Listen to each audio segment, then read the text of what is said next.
ជំរាបសួរបងប្អូនទាំងអស់គ្នា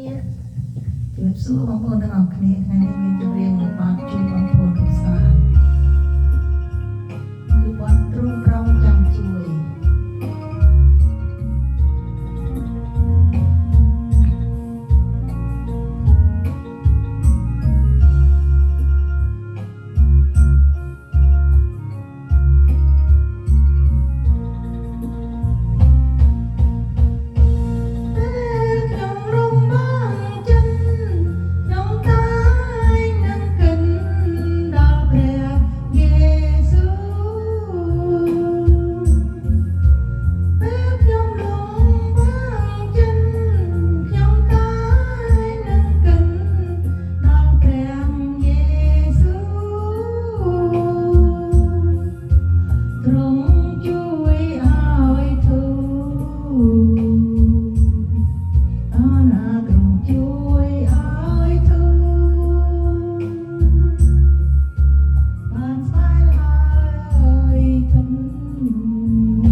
ទ្រង់ប្រោ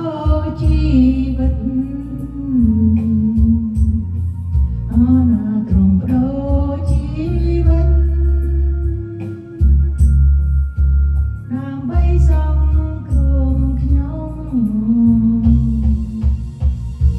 ពេលខ្ញុំឈឺ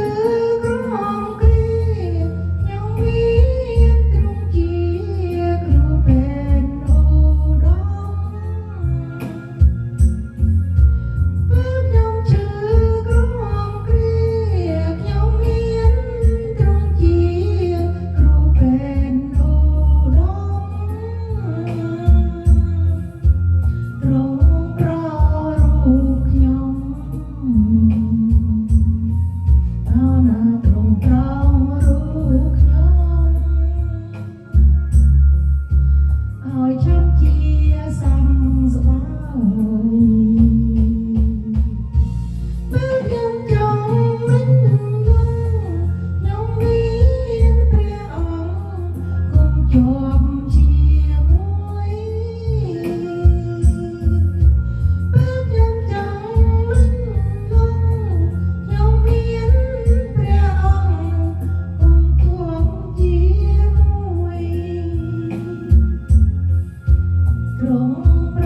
ទ្រង់ប្រងចាំជួយ